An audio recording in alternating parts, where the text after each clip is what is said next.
everyone, I'm Catherine, the artist behind Bigelow Fine Arts. I'm continuing my journey through the Enchanted Forest on this lovely spring day following the map and directions. I see many wonderful sights and an owl peeking down at me as I follow the meandering trail through the forest. Come join me on my journey through the Enchanted Forest to discover the mystery that awaits in the castle at the center. Welcome to part 2 of the beginner lesson. Remember, this page may not look beginner-friendly, but every page can be made beginner-friendly.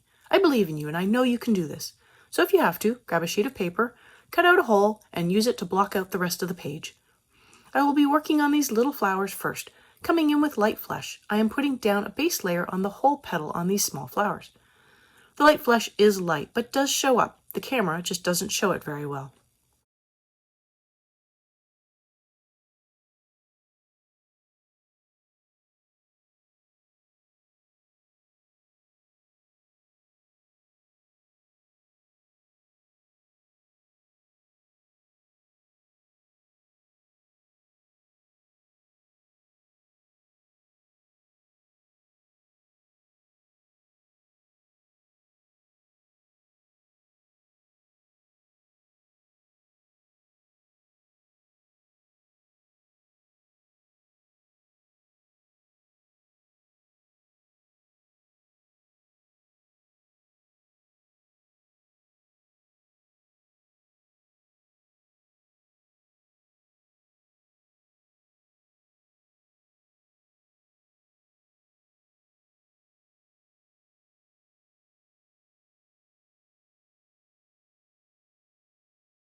With the alizarin crimson, I want to add in a darker layer just around the center of the flower, at the base of each petal.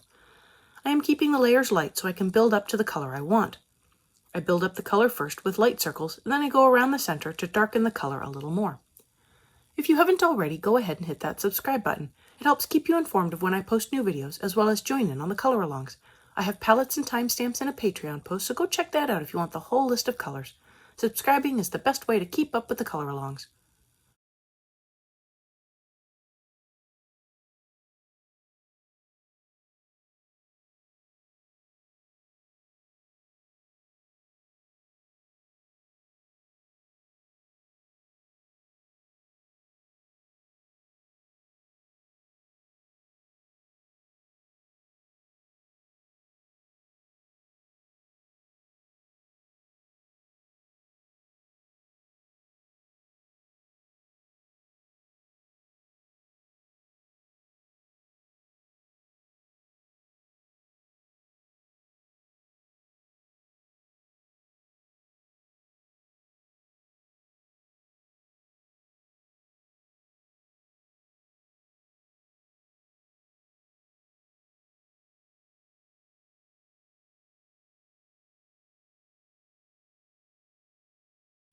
Now I want to blend my dark color with my light color, and for that I am using the rose carmine.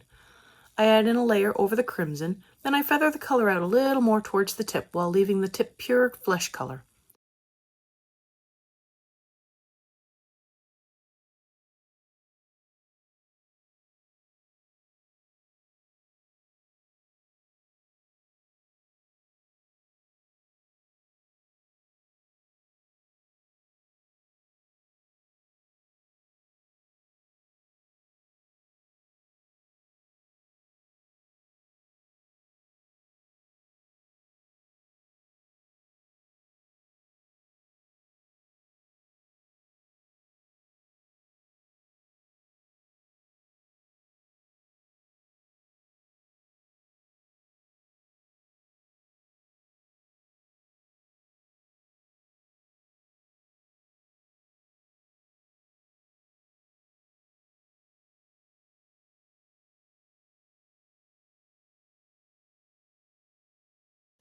I come back in with more alizarin crimson to darken the center even more. As I blended with the rose carmine, it washed out the crimson, so I simply come back in and add more crimson. Building up with light layers also helps fill in the paper better.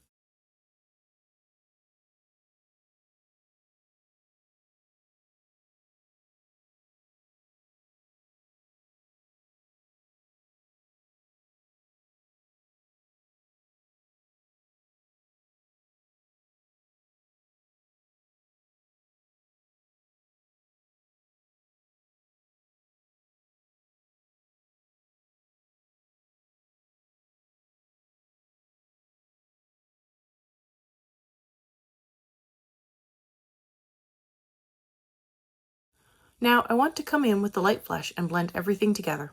At this point, the color shows up a little more.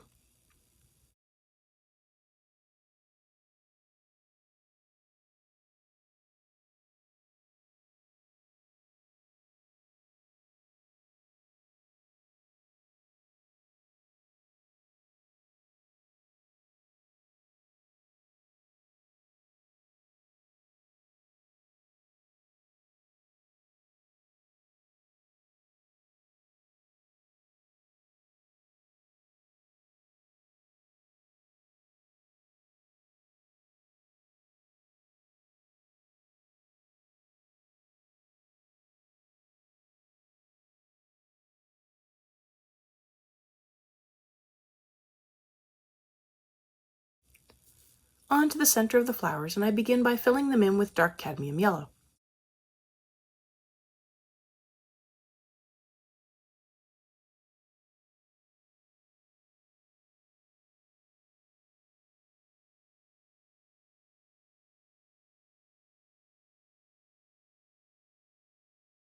I then add in some light cadmium red around the outside of the center circle to darken it up just a little, and that is it. Flowers completed.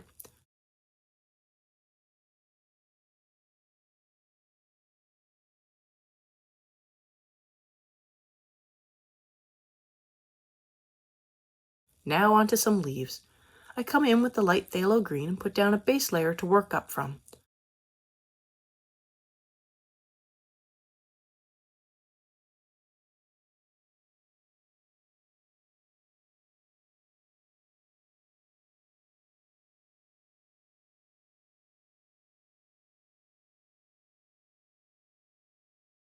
I then come in with hooker's green and begin adding in some hints of shading.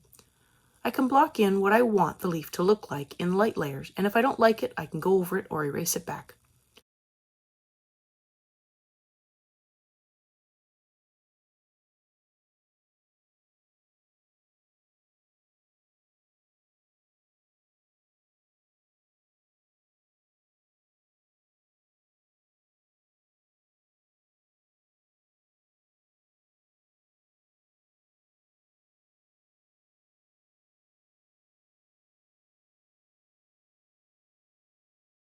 To darken up the shaping I just put in, I come in with the emerald green and add in more layers where I put the hooker's green. I flick the color down from the tip to help fill in the small area without any harsh lines.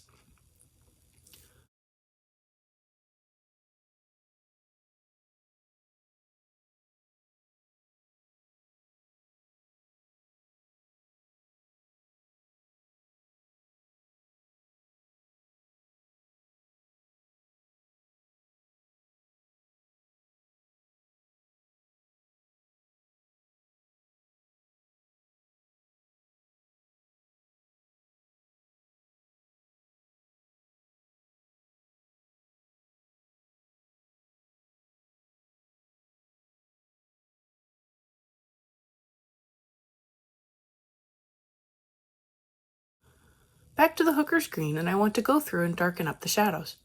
I want to have the leaf appear to curl down so the tip will be in shadow and the center will have a bright highlight. The bottom of the leaf is also cast in shadow from the flower.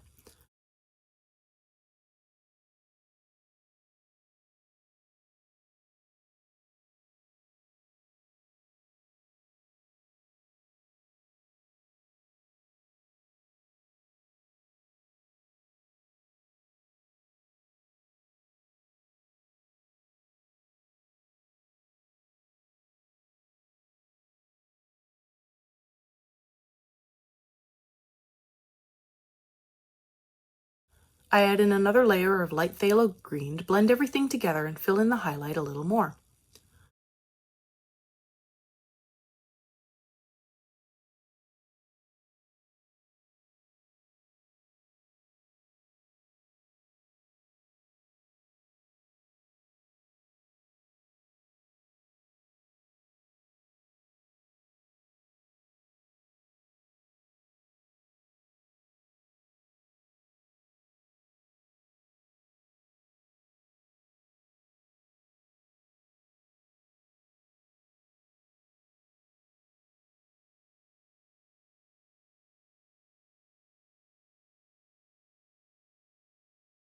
Now that I have one leaf finished and I like it, I move on to the next leaf.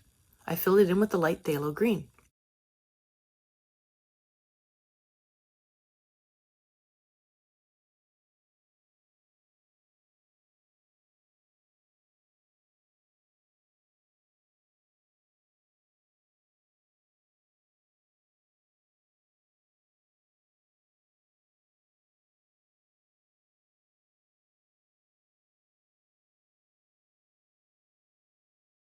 I begin blocking in the shaping with the hooker's green, careful to not have a sudden stop of color. I want the color to be a smooth gradient from tip to center, and from the base of the center of the leaf, with the center being the lightest part of the leaf.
With the emerald green, I blend in a layer over the hooker's green and further into the highlight in the center. I can use the emerald green to also darken up the tip and base of the leaf just by adding in more layers.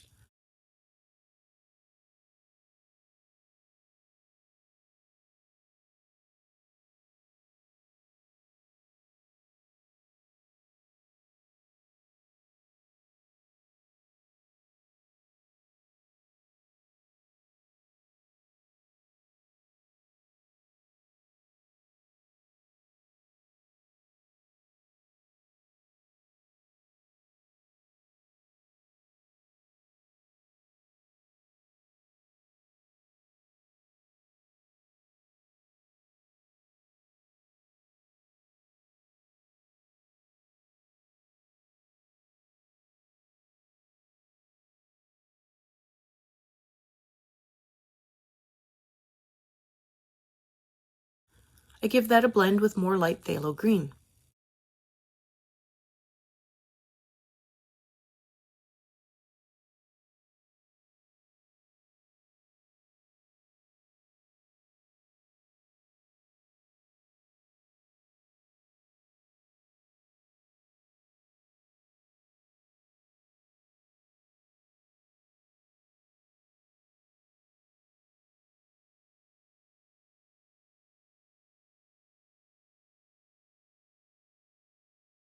I come back in with more hooker's green and darken up the shading even more.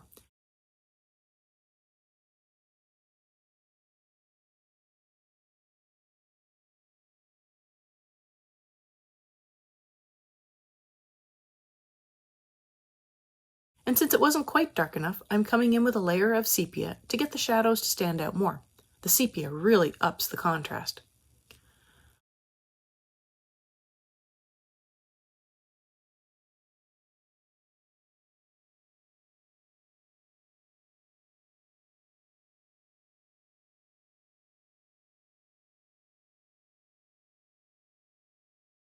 On to the next leaves. I come in and add a base layer of light phthalo green to the rest of these leaves surrounding the flowers. I like to color all like leaves the same or similar color. So if there are other leaves on this page that are similar or the same, I will eventually color them with the same combinations of colors. If you've made it this far and have enjoyed coloring along with me or just watching these leaves come together, I'd appreciate it if you'd give me a like and subscribe to stay informed of when I post more videos. It really helps me out. Check out my blog posts on Patreon. I have a short write-up, my palettes, and a list of the chapter breaks, and they're available for everyone. If you have any questions or page requests, please leave them below or reach out to me on social media. I put a list of chapter breaks in the show notes, as well as a list of equipment I like to use. If you use any of my affiliate links, it really helps me out without costing you a thing. I post 3 times during the week, and subscribing is the best way to stay in the loop.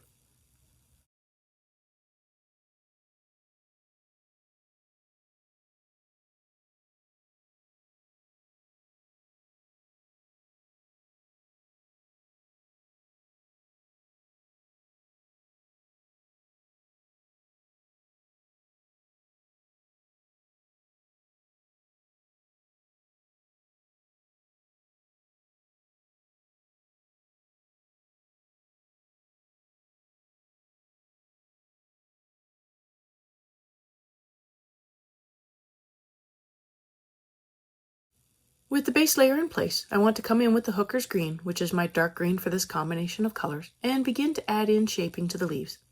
The base of the leaves will be in shadow from the flower, and the tips will be in shadow from curling down. I gently work the color up from the tip and down from the flower, leaving the middle alone. I keep my layers light, and I am not pressing hard with the pencil. If I want a darker color, I add more layers to the same spot.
Onto the emerald green, and I am adding in a light layer over most of the leaf, helping blend the hooker's green into the light phthalo green of the highlight.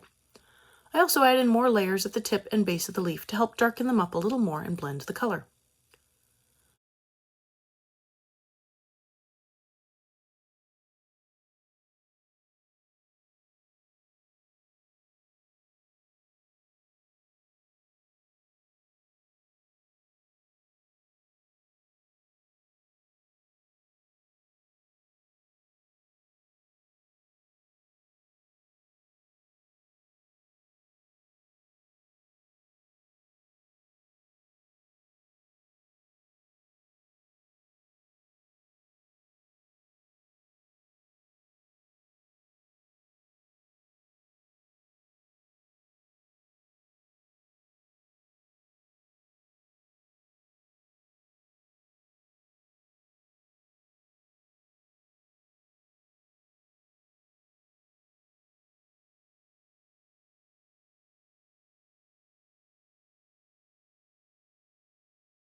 I come back in with the light phthalo green and add in another layer over the whole leaf to better blend everything together and to bring the color together. This does many things. It adds another layer to the highlight, it fills in the paper more, and it helps unify the colors a little more too.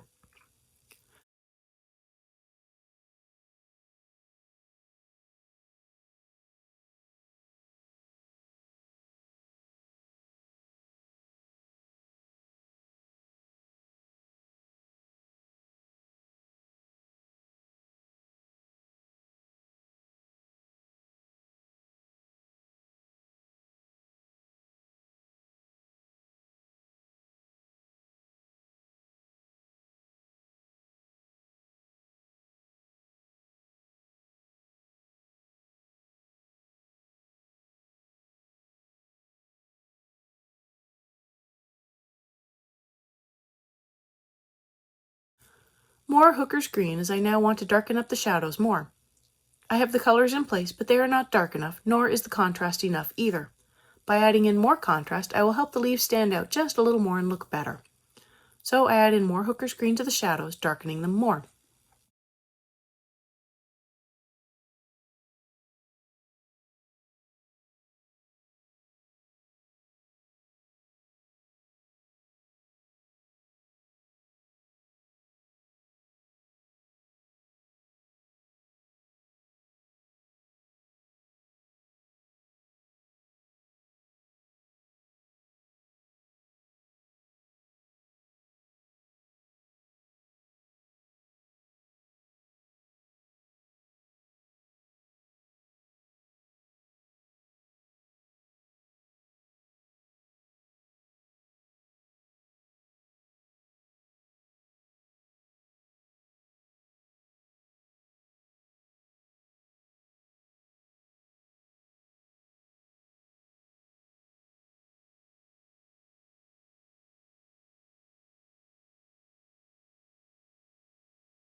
And to really get the contrast up, I come in with sepia and add that in at the tip of the leaf and at the base of the leaf to darken the shadows and bring up the contrast.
I cover up the sepia with a little more Hooker's green. Not always necessary, but it can help to blend the sepia in a little better and also helps bring up the contrast even more. And that is it for now.